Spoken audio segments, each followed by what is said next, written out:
বাংলাদেশে হিন্দুদের ওপর যেভাবে আক্রমণ করা হচ্ছে তার তীব্র প্রতিবাদ জানালো হিন্দু জাগরণ মঞ্চ। রবিবার 8ই ডিসেম্বর হাওড়ার ডোমজুর এলাকায় ডোমজুর ওএনজি মোড় থেকে ডোমজুর বাজার পর্যন্ত একটা বিশাল মিছিল বের করা হয়। এই মিছিলে বহু সংখ্যক মানুষ যোগ দেন হিন্দু জাগরণ মঞ্চের তরফে। বাংলাদেশের ঘটনার তীব্র প্রতিবাদ জানানো হয়েছে। মিছিলে যোগ দেওয়া হিন্দু জাগরণ মঞ্চের সদস্যরা জানান, বাংলাদেশের সংখ্যালঘু যে সনাতনীরা রয়েছেন তাদের ওপর যেভাবে আক্রমণ করা হচ্ছে, তাদের মারধর করা হচ্ছে, বাংলাদেশে থাকা বেশ কয়েকটা মন্দিরে ভাঙচুর করা হয়েছে, কোনো কোনো মন্দিরে আগুনও ধরিয়ে দেওয়া হয়েছে। এর পাশাপাশি বাংলাদেশের সনাতনী প্রতিবাদী সাধু চিন্ময় কৃষ্ণ দাসের গ্রেফতারের প্রতিবাদ এবং তার দ্রুত মুক্তির দাবিতে এই প্রতিবাদ মিছিল বের করা হয়। মিছিলে বহু সংখ্যায় সনাতনীরা হাতে ধর্মীয় পতাকা এবং ব্যানার নিয়ে সামিল হন। তাদের একটাই দাবি, দ্রুত চিন্ময় কৃষ্ণ দাসকে মুক্ত করতে হবে। এর পাশাপাশি বাংলাদেশে থাকা সমস্ত হিন্দু সনাতনীদের সুরক্ষার দাবি সহ বাংলাদেশে যাতে কোনো আর অপ্রিয় ঘটনা না ঘটে সেই আশ্বাস যাতে বাংলাদেশের সরকার দেয়, এই নিয়ে প্রতিবাদ মিছিল বের করা হয়। মিছিলে যোগ দেওয়া মানুষদের কয়েকজন জানান, প্রতিবেশী রাষ্ট্র বাংলাদেশে যেভাবে হিন্দুদের আক্রমণ করা হচ্ছে, তাদেরকে টার্গেট করা হচ্ছে, শেষ করে দেওয়া হচ্ছে, তার প্রতিবাদেই আমরা পথে নেমেছি।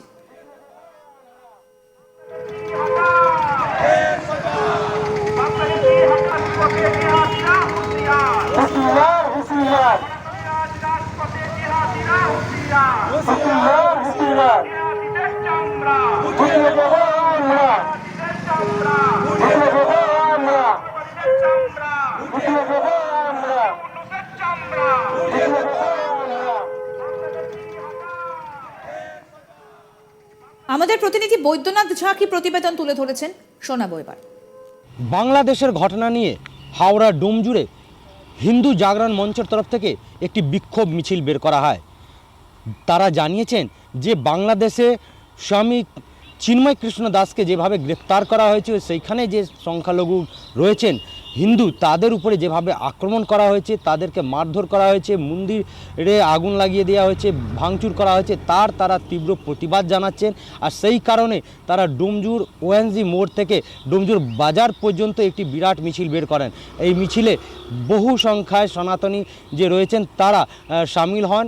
হাতে পতাকা ছিল ধর্মীয়, ওর পাশাপাশি ব্যানার নিয়ে তারা পায়ে পা মিলিয়ে ডোমজুর বাজার পর্যন্ত মিছিলে সামিল হন। তারা তীব্র প্রতিবাদ জানান। তাদের বক্তব্য যে যেভাবে বাংলাদেশে থাকা যে সংখ্যালঘু হিন্দুরা রয়েছেন তাদের উপরে যেভাবে আক্রমণ করা হয়েছে, তাদেরকে মারধর করা হয়েছে, তারা তীব্র প্রতিবাদ জানাচ্ছেন ও তারা চাইছেন যাতে দ্রুত যে বাংলাদেশের যে এখন ইউনিট সরকার রয়েছে তার ব্যবস্থা নিক।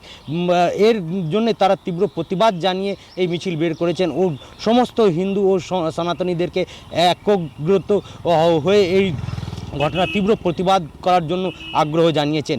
যেটা জানা যায় যে গতকাল হাওড়া ডোমজুরের এলাকায় হিন্দু জাগরণ মঞ্চের তরফ থেকে এই বিরাট মিছিল বের করা হয়। সেই মিছিলে বহু সংখ্যায় মানুষ যোগ দিয়েছেন ও তাদের একটাই দাবি ছিল যে বাংলাদেশে যেভাবে স্বামী চিন্ময় কৃষ্ণ দাসকে গ্রেপ্তার করা হয়েছে, তার পাশাপাশি যেভাবে সেইখানে যে হিন্দুরা থাকছেন তাদের উপরে যেভাবে আক্রমণ করা হয়েছে, সেইখানে যে মন্দির রয়েছে সেই মন্দিরে ভাঙচুর করা হচ্ছে বা বেশ কয়েকটি মন্দিরে বেশ কয়েক জায়গা আগুন দিয়ে দেওয়ার ঘটনা খবরে আসছে। সেই সব খবর তারা যখন দেখতে পাচ্ছেন টিভি মাধ্যম বা সোশ্যাল মিডিয়া মাধ্যমে, তার তীব্র প্রতিবাদ জানিয়েছেন ও তারা চাইছেন যে সরকার যে রয়েছে সে সরকার দ্রুত ব্যবস্থা নিক, যে সেইখানে অল্প সংখ্যক যে সংখ্যালঘু হিন্দু রয়েছেন তাদেরকে যাতে সুরক্ষিত রাখা হোক, তাদের যাতে কোনো প্রাণের ক্ষতি না হয়, সেই সমস্ত দাবি নিয়ে তারা এই প্রতিবাদ বের করেছিলেন। হিন্দু জাগরণ মঞ্চের তরফ থেকে তারা জানিয়েছেন যে যদি আগামী দিন ঠিক মতন যে বাংলাদেশের যে সরকার রয়েছে সে যদি পদক্ষেপ না নেয় তাহলে বড় বৃহত্তম আন্দোলন তারা এখানে প্রতিবাদ জানাবেন। আমরা ওদের সোজা করে ছাড়বো, আমাদের এখানকার পুটকে জেলার মতো দেশ, আমরা ওদের ওপর নির্ভরশীল নই। শুক্রবার 6 ডিসেম্বর বাংলাদেশকে এই হুঁশিয়ারি দিয়েছেন এক নেতা। বাংলাদেশের প্রতিবাদী সনাতনী সাধু চিন্ময় কৃষ্ণ প্রভুর গ্রেফতারি এবং সেদেশের সংখ্যালঘু হিন্দুদের ওপর অত্যাচারের প্রতিবাদে লাগাতার কর্মসূচি নিয়েছে বিরোধীরা। এই বিষয়ে পথে না নামার জন্য রাজ্যের শাসক দল তৃণমূল কংগ্রেসকেও একহাত নিয়েছেন তারা।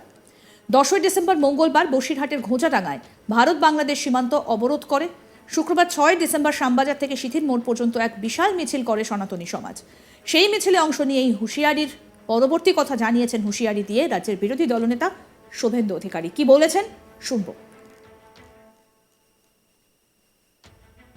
ওরাই তো বলছে ভারতে বয়কট করো, তা সরকারি ইউনিসের ক্ষমতা থাকলে বলুক না, এক্সপোর্ট ইম্পোর্টের লাইসেন্স গুলো উইথড্র করুক না। ওই কে এক রিজভি আছে, মোল্লা রিজভি, ও তার বউর শাড়ি পুড়াচ্ছে। ওর বউর মনে হয় একটাই শাড়ি আছে। ওর যে হৃদয়ের রিংটা আছে, ওই রিংটা তো কলকাতা থেকে বসিয়ে নিয়ে গেছে। ওই রিংটা বের করে দিক না, আমরা এদের সোজা করে ছাড়বো। ভারত ওই রকম একটা পুটকে আমাদের এখানকার একটা জেলার মতো দেশ, আমরা ওদের উপর নির্ভরশীল নই। আমরা যেটা দেখলাম যে ধর্মতলা তো একটা ব্যাপক সারা দেখা গেল, এবং আজকেও দেখলাম যে একেবারে সনাতনী সমাজ তারা হিন্দুরা তাকত দেখাচ্ছে, হিন্দু শক্তি দেখাচ্ছে, সংঘ শক্তি দেখাচ্ছে। কিন্তু আমরা দেখছি যে এ আমাদের হিন্দুদের কাছে গর্বের দিন। বিতর্কিত ঢাঁচা কর সেবকরা গুঁড়িয়ে দিয়েছিল। আজকে কলকাতার দুজন শহীদ হয়েছিলেন, রাম কোটারি, শরৎ কোটারি। আমরা প্রথম আজকে এই প্রথম কর সেবককে প্রণাম করছি। দেখলাম যে আগের দিন ধর্মতলা এবং আজকে একেবারে আপনি যে ডাক দিয়েছেন সনাতনী সমাজের কাছে, ডাক দিন, আমরা ডাক দিয়েছি। যে একজনকে শুরু করতে হয়। পুজো হলে যেমন পুরোহিত থাকে, সন্ত সমাজ পুরোহিত, আর একজনকে ব্রতী থাকতে হয়। আমি ব্রতী। এদিন মিছিলে থাকা এক নেতা বলেন, বাংলাদেশের মাটি পাকিস্তানের আইএসআই আর চীনের সঙ্গে মিলে ভারত বিরোধী কার্যকলাপ ঘটাচ্ছে। এসব হবে না, হিন্দুদের আক্রমণ করছেন। ভারতবর্ষ আছে বলে বেঁচে আছেন, ভদ্রভাবে বলছি শুধরে যান। বড় ডায়লগ, 5 মিনিট লাগবে না। এমন কিছু করবেন না আমাদের যাতে ব্যবস্থা নিতে হয়। কি বলছেন ওই নেতা, শোনাই। বাংলাদেশের মাটি পাকিস্তানের আইএসআই আর হচ্ছে সরাসরি যোগাযোগ করে যে চীন, এদের সাথে মিলে ভারত বিরোধী কাণ্ড কারখানা ঘটাচ্ছেন। এসব হবে না। হিন্দুদের আক্রমণ করছেন, বলছেন পাড়ায় এলাকায় মহিলারা বাজার করতে যেতে পারবেন না। কি ভেবেছেন কি বাংলাদেশ স্বাধীন হয়েছে ভারতের প্রায় 20,000 লোক মারা গেছে বলে, আজকে হাজার হাজার মানুষ এফেক্টেড হয়েছে বলে, ভারতবর্ষ ছিল বলে আপনারা আজকে বেঁচে মরতে আছেন। বড় বড় ডায়লগ, 5 মিনিট লাগবে সব দেখতে। ভদ্রভাবে বলছি শুধরে যান। এমন কিছু করবেন না যার জন্য আমাদের ব্যবস্থা নিতে হয়। এই ইউনুসের নোবেল প্রাইজ কেড়ে নেওয়া উচিত। You have no right. এই ধরনের লোক যিনি এত মানুষ খুনের জন্য দায়ী, যিনি আমাদের প্রভুদের আটক করে রাখেন জেলের মধ্যে, ওর বিরুদ্ধে কেন অ্যাকশন হবে না? আরো আপডেট পেতে দেখতে থাকুন আজ তাক বাংলা, সাবস্ক্রাইব করুন।